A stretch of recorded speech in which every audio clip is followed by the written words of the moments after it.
welcome to the Half-Life 2 Episode 2 Anniversary Edition.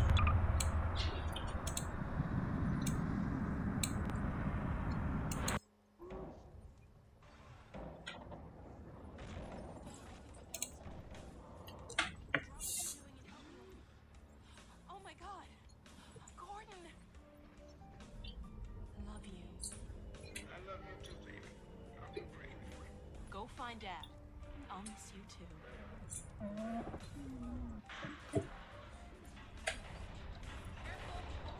The process is accelerating toward a dark energy flare. What the hell?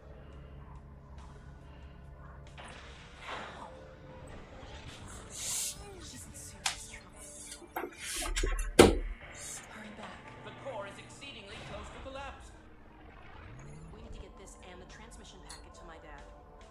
I've got it right here. Now let's get the hell out of here. Those so inclined, now would be an excellent time for procreation.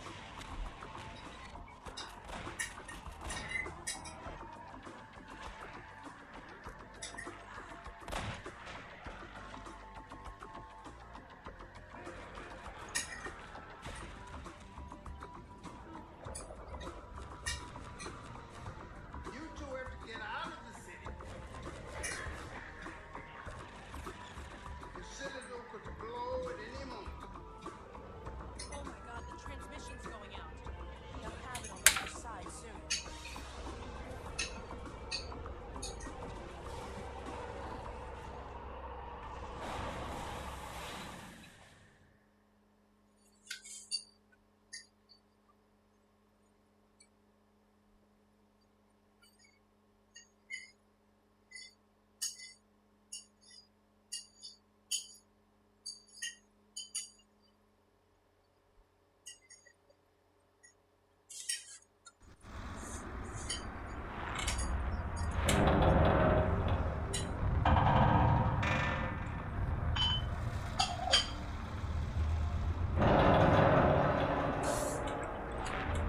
Welcome to Half-Life 2, Episode 2. We are at the midpoint in our trilogy of episodes, which will conclude in Episode 3. To listen to a commentary node, put your crosshairs over the floating commentary symbol and press your Use key. To stop a commentary node, put your crosshair over the rotating node and press the Use key again. Some commentary nodes may take control of the game in order to show something to you. In these cases, simply press your Use key again to stop the commentary. Please let me know what you think after you've had a chance to play this, our latest installment in the ongoing adventures of Gordon Freeman. I can be reached at gaben at valvesoftware.com. I get about 10,000 emails each time we release a game. While I 10,000, can't respond to all of them, I do read all of them. Thanks, and have fun. Hold on a Starting sec. episode I'll get 2 you out of in the here. crashed train has several purposes. From a story point of view, it establishes continuity with the end of episode 1. But from a gameplay Let's hope this perspective, still it allows works. players to reacquaint themselves with the basic movement controls back. in a safe, contained environment. Our earliest Here design goes. had the player scrambling out of the wreck high above the canyon and forced them to make some precarious jumps to get to ground level. Wow. After seeing forgot what most a kick this thing playtesters fall has. to their deaths numerous Here, times in you the take first the 5 gravity minutes gun. of gameplay, You're better we with it than I optimized am. for perceived rather than actual danger. When I couldn't find you, I got... I know. I shouldn't have worried. Well, we should keep moving.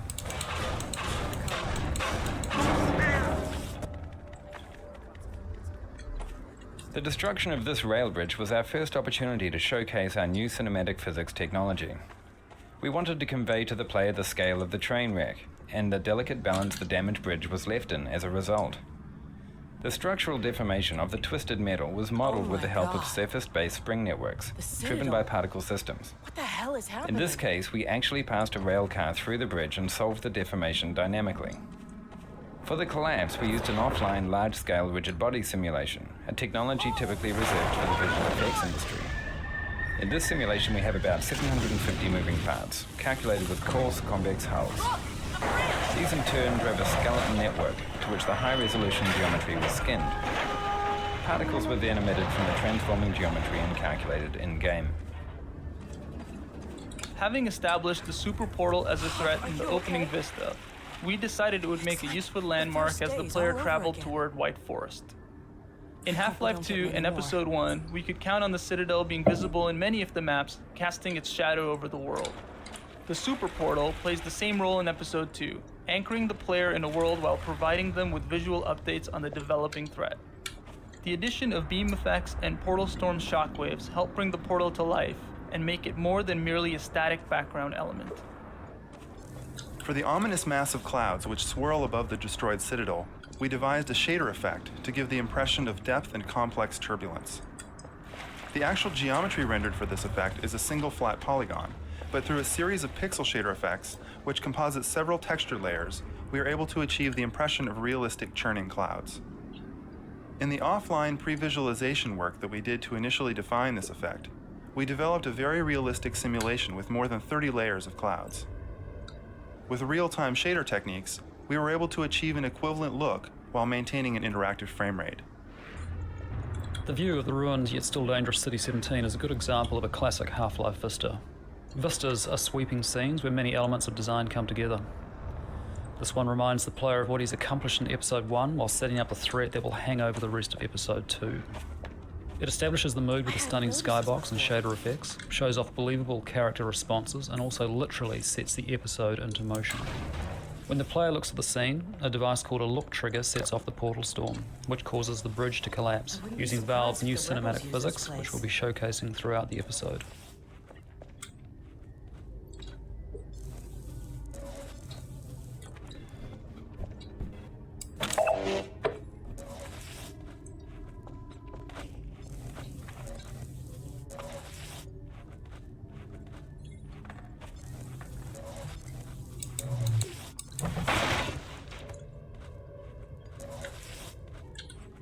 So I really don't think I had any idea of what I was getting into when I auditioned for the game, because I really had no clue what Half-Life was, what Steam was, or what Valve was about. But I did really have the feeling that it was something that was really heavy, since when I was in the waiting room, everybody that was sitting across from me just seemed like they were stars or recognizable faces. And then the first time that I sat down with the Valve team, they showed me some rough animations of Alex, and immediately I just couldn't keep my eyes off her. I mean, she actually looked like someone I could be related to, and that has never happened to me.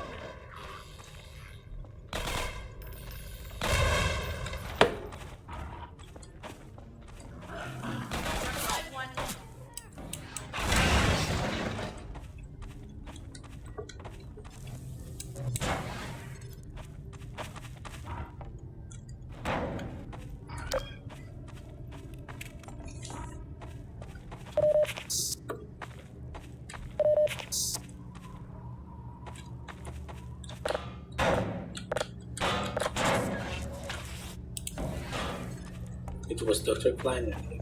I've seen. Okay, a communication center. Let's see if we can get out a message to my dad. Dr. Kleiner and my dad are up north at an old missile base. I hope they're still using this In this first frequency. part of the They're trying episode, to help we're launch restoring the it. player's Here we connection go. to Alex by recalling the sort of collaborative activities you shared with her in Damn. Episode 1, What now? from combat to collaborative puzzle solving. Notice that as she works to restore power to the transmitter, she's careful not to steal Let the me see player's if I can fun get it by doing it working all again. herself. She doesn't actually solve the puzzle, although she sometimes thinks she has. This adds to her charm and helps her feel more human. Of course, the reason we're doing this What a is so that you will mess. care when bad things This could happen take to a her. while. Hey, if you have any blinding insights into how to fix this, go for it. This transmission scene was added fairly late in development, after hearing from playtesters that they weren't sure where they Not were sure what I going or did. why. But it worked. Setting up the White Forest base as your goal right Yeah, away to check in. was important in an episode with so many open, free-form areas where players might forget what they're supposed to be doing. White Forest! White Forest, this is Alex Vance. Do you read? White Forest, come in. White Forest, are you there? Alex! My goodness, is that really you? Yes, and Gordon too. We're okay. We made it out of City 17. Alex, thank God. I can hardly believe it. Don't worry, Dad. We're fine.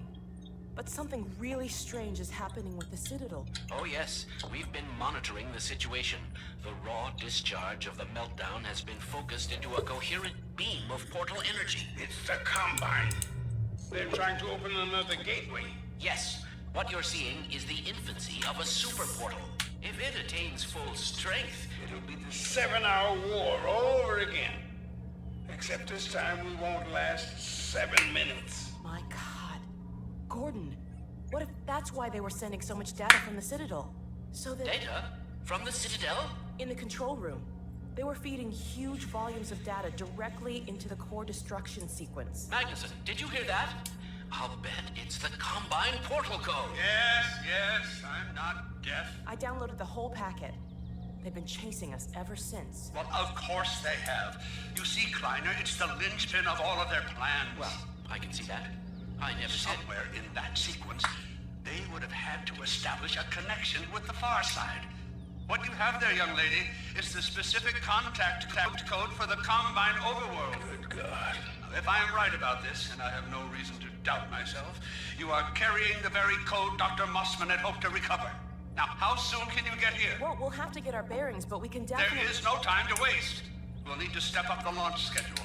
And now, as soon as you get here with the signature data, we'll encode the satellite and get the damn thing into orbit.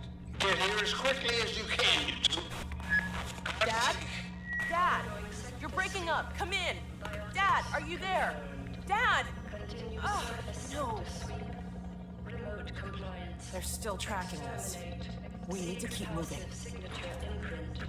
Mandate sub-level restrictions. Come on, this way.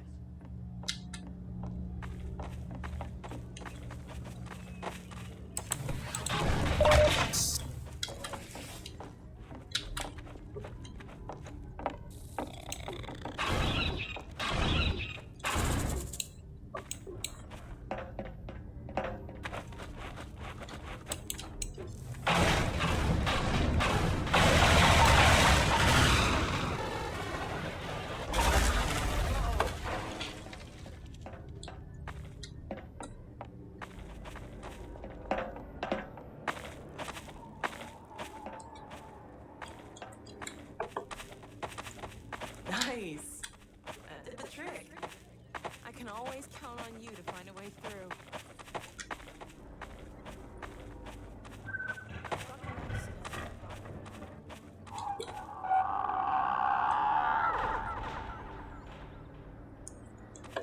Hunters.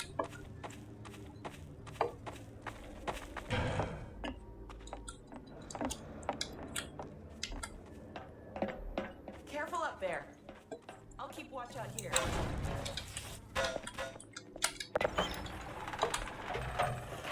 That worked.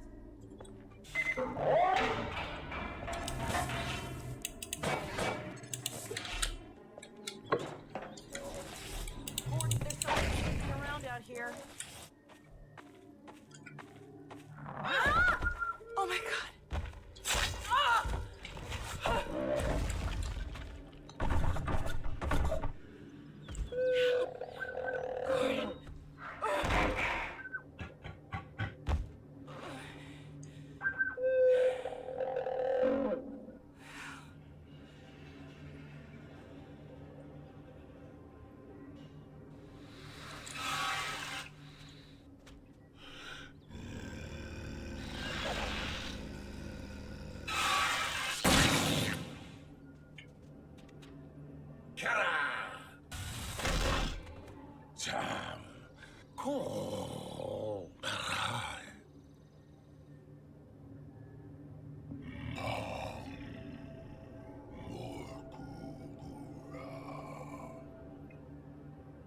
The Alex Vance. What harm has come? Ah, the free man. I am pleased to see at least you are unharmed. But the Alex Vance, her condition is grave.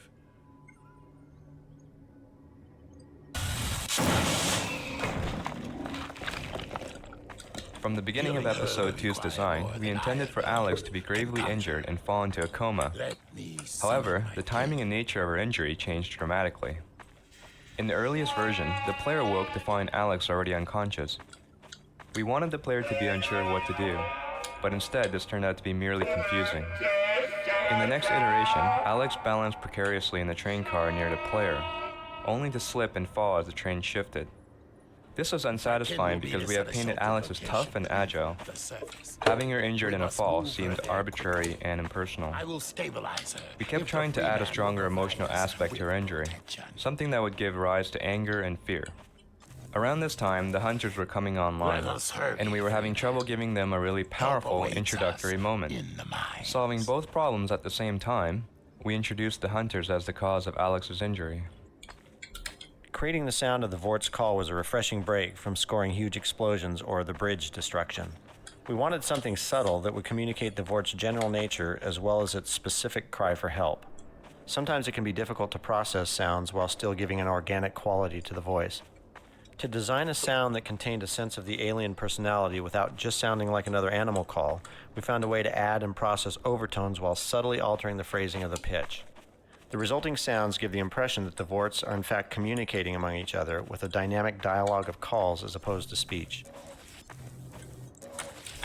From the beginning of Episode 2's design, we intended for Alex to be gravely injured and fall into a coma. However, the timing and nature of her injury changed dramatically. In the earliest version, the player awoke to find Alex already unconscious. We wanted the player to be unsure of what to do, but instead this turned out to be merely confusing. In the next iteration, Alex balanced precariously in the train car near the player, only to slip and fall as the train shifted. This was unsatisfying because we had painted Alex as tough and agile. Having her injured in a fall seemed arbitrary and impersonal. We kept trying to add a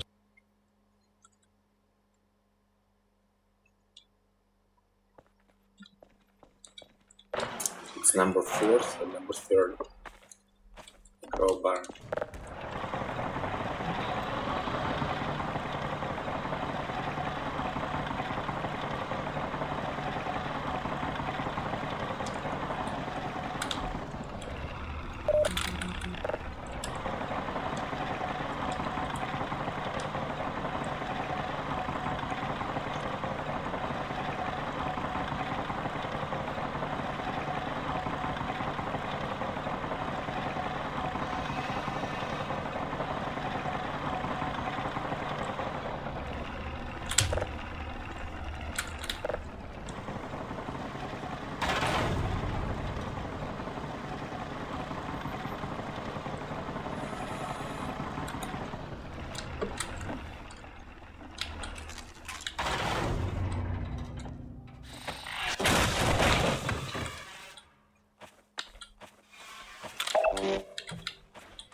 Oh, then my different icon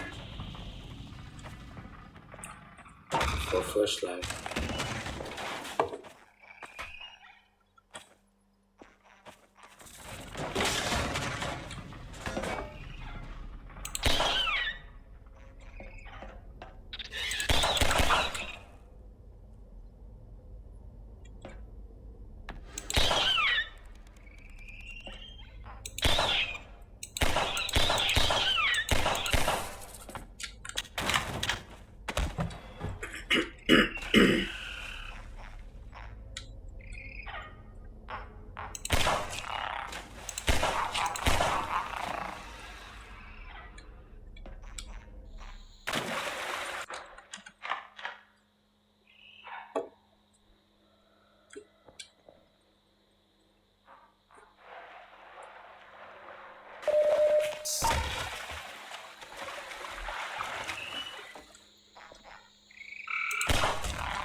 In early tests, playtesters didn't realize that antlion grubs drop health nuggets, since they tended to pick up the nuggets by accident after squishing the grubs. In order to showcase the feature, we placed a grub on the far side of this webbing. When a player breaks the web, they squish the grub and send the nugget rolling. Most players chase the nugget and naturally understand how to exploit grubs in the future. The antlion grubs were initially created for Half-Life 2 to visually flesh out the life cycle of the antlions. We never found the right place for them in that game, but as we developed the antlion environments for Episode 2, they were an obvious choice for Resurrection. In addition to their role in the life cycle of the antlion, they provide an equally valuable service in these dark tunnels: light. As the grubs came to life, we made sure that killing them was more rewarding. In addition to the satisfying squish effects, we added the health nugget for ailing players. Soon, we found many players were compelled to squash every grub in the map. It's worth pointing out that grubs also play a role in our dynamic resupply system. The more injured you are, the more health they provide, which allows us to create a consistent level of challenge for players at differing skill levels.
Termites. Looks like termites.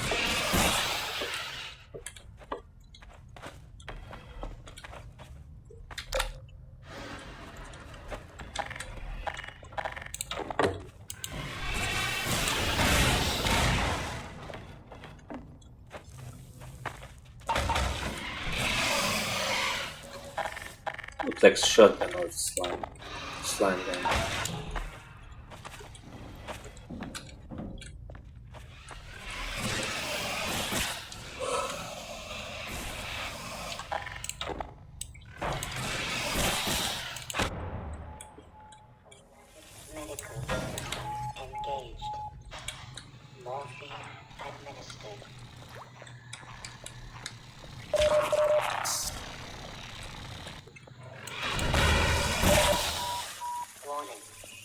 Toxin levels detect vital signs are dropping.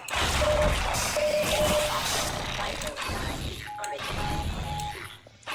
Medical attention. No.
commanders.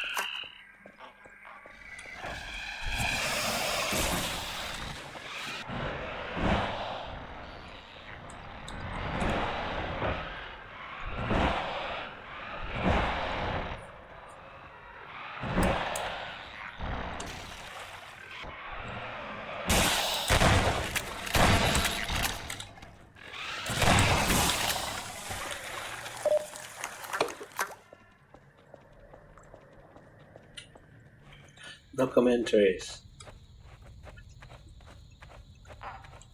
No less commanders. Nothing to say, huh?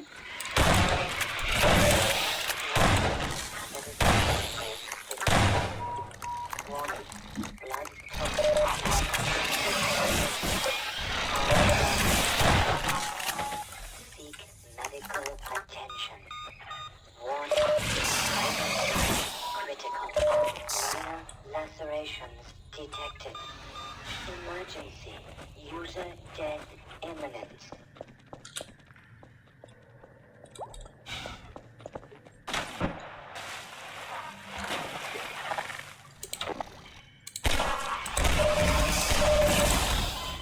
Wow, he chased me.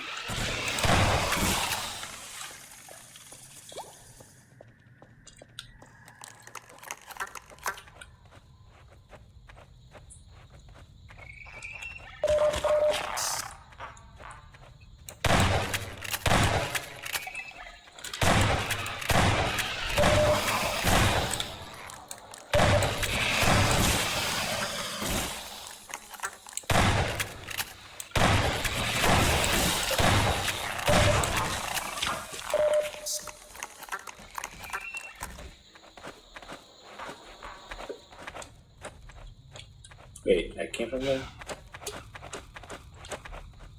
Yeah. Wait.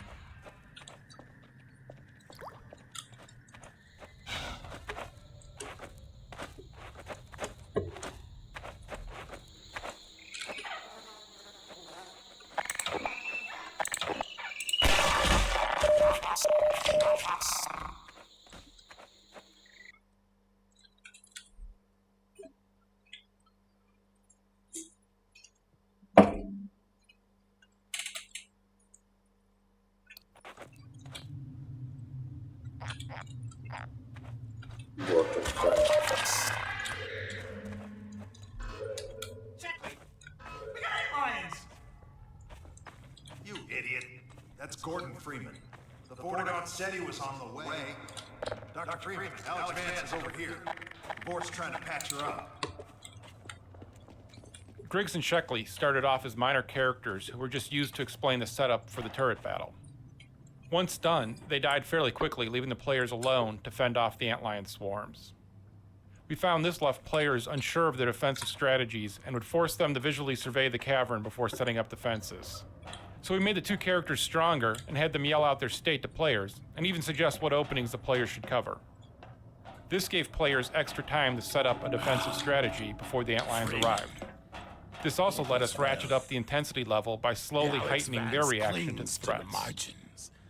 Once we realized this worked, we decided to separate the characters and create an Abbott and Costello-style team to do little bits during the downtime the players were using to set up their defenses.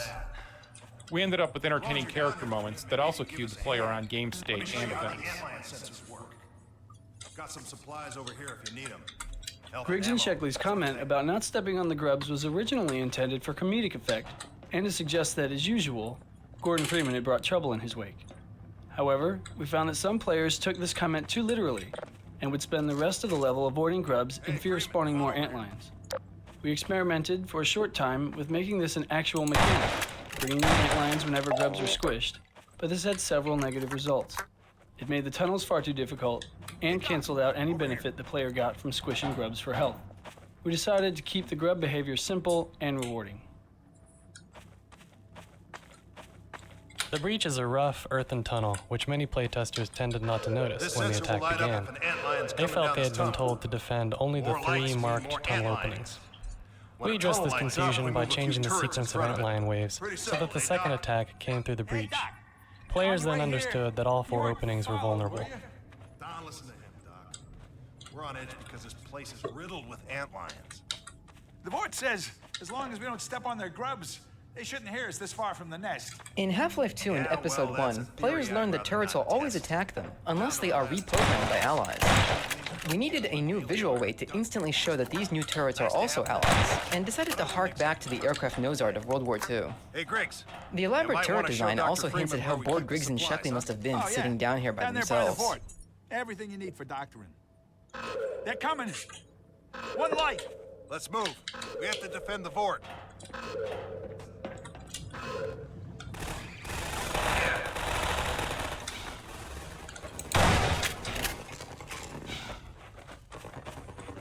In the prototype for this level, the Vortigaunt cleared the way by blasting apart a rock pile.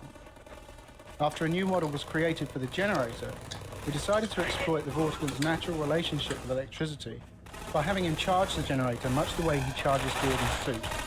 We were then able to use generators as Vorta gates throughout the level to indicate areas the player could only enter with a Vortigaunt's assistance.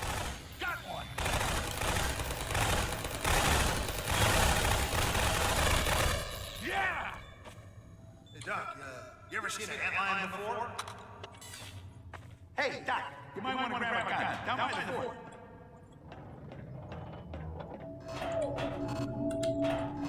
At the climax of the turret battle, we introduced the Vortigaunt in full-on action mode. The player can and should take part in the battle, but we were very careful to make it fairly easy for him to hang back and enjoy watching the Vorts clear the room of antlions.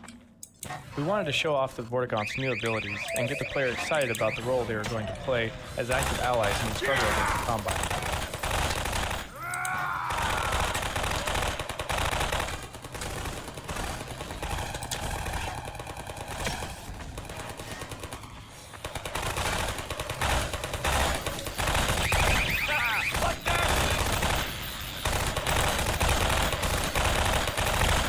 One more for me.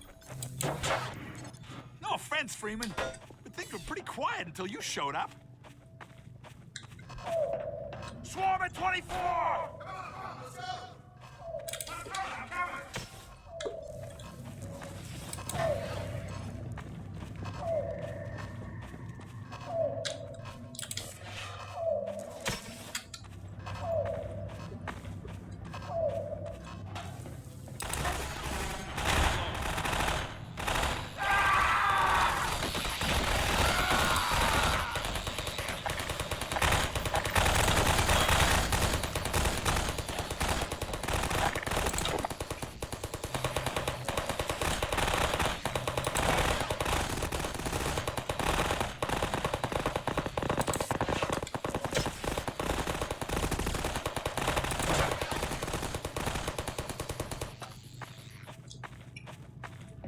Come on, try to keep up.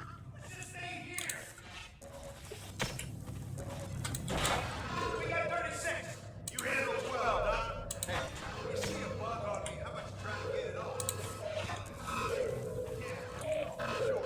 They're only like 5 feet tall. We experimented a lot with the ammunition for this level.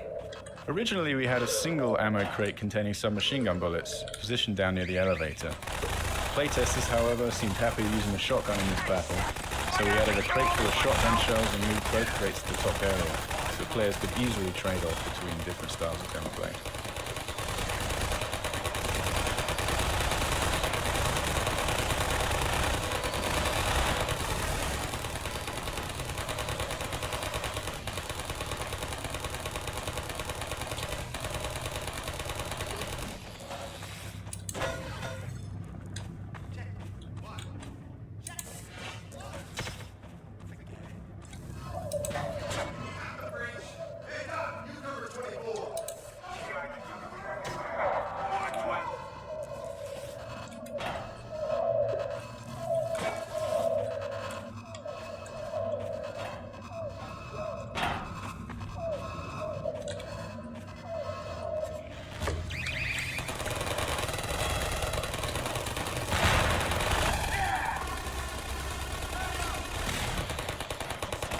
In Half-Life 2, Lou Gossett's voice lent itself to a mystical and mysterious characterization of the Vortigaunt. In Tony Todd's reading for Episode 2, we heard new possibilities for a Vortigaunt who's more of a mystic martial artist. With new attack animations and companion behavior, we worked with Tony to build the Vortigaunt into a powerful ally, a full-on alien ass-kicker. The turret battle design went through many changes. Early stages had the player controlling 3 turrets and not ever having to fight antlions directly. After playtesters complained of not having anything to do during the battles, we changed the number of turrets to leave the player underhanded when in later rounds all the tunnels are active. This creates a better mix of resource management and combat. Later, we added this tweaked version of the Hopper Mine to give players yet another tool for fighting the Onslaught.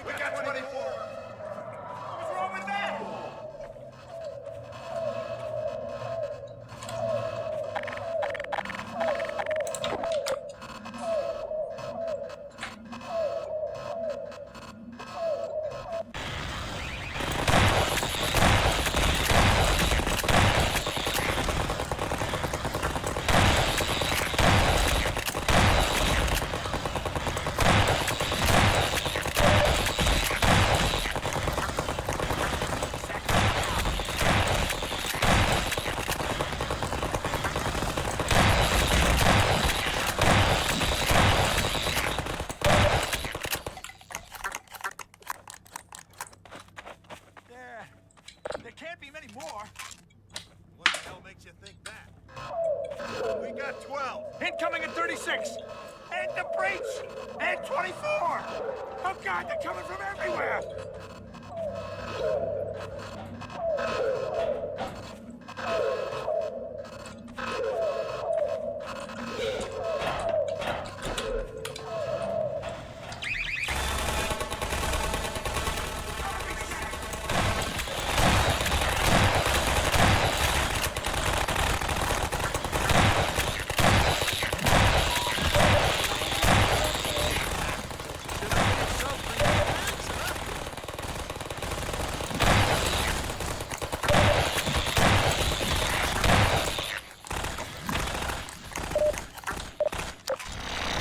Every Half-Life game so far has started with Golden Freeman. Assuming some players had just played through Episode 1, while others might not have played it at all, we had to decide how long we should spend parceling out new weapons and providing adequate time to player practice with each one. In this case, we decided to hand the player a number of weapons all at once, figuring most would have mastered their gunplay in previous episodes. We held off doing a lot of deliberate training until we began introducing newer modes of combat later in the episode. We can do this, right, guys?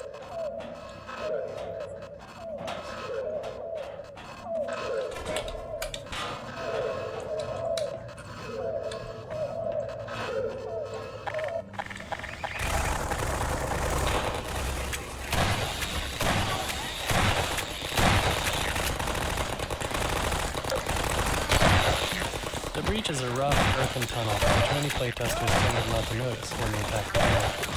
They felt they had been told to defend only the 3 marked tunnel openings. We addressed this confusion by changing the sequence of antlion waves so that the second attack came through the breach. Players then understood that all 4 openings were vulnerable.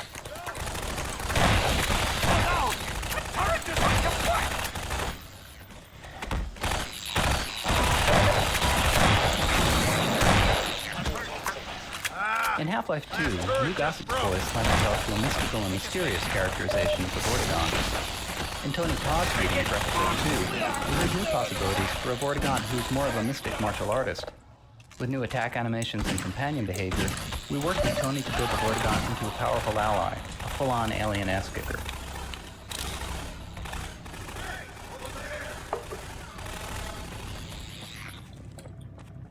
How? Why?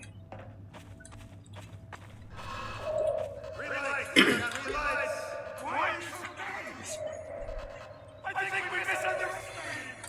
Look alive! Get ready. Oh God! Get ready! 3 lights! This is gonna be bad!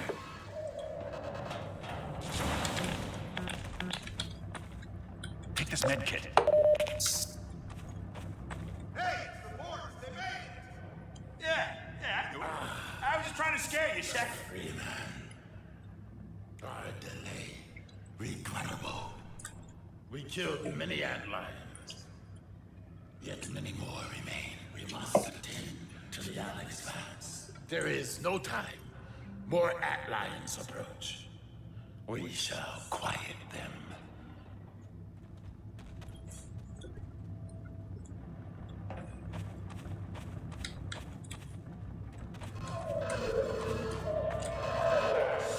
The whole place is lit up! We're in a town!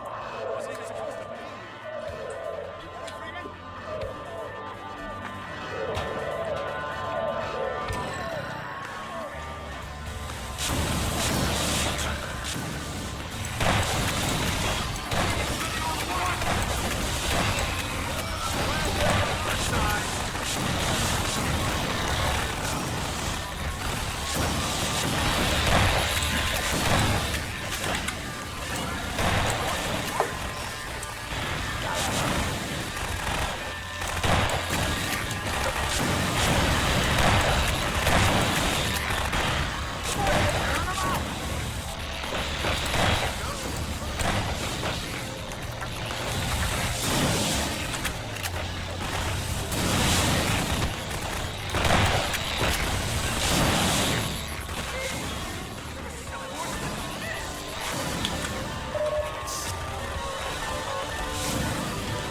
We have exhausted their immediate number. Now to the next matter of urgency. The Alex Vance. Her injuries are grave. This will necessitate deep submersion into Vortessin seed. We require the larval extract. Yes. The extract. Yes. Agreed. I will make the journey to seek the extract, deep within the nest, in the sacred nectarium. But I cannot hope to bring it back alone. Here, patch yourself up. We must remain to keep the Alex Vance alive. Please, Freeman, join me. Yes, take Yes. There is no finer companion. Well stated.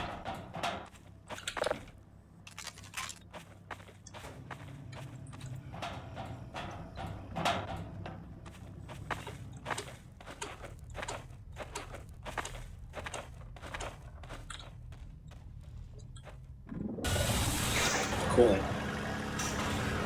Diesel worked it out. One of the three main themes for Antline areas, the mines were a plausible setting for light sources, mechanical obstacles, and resupply.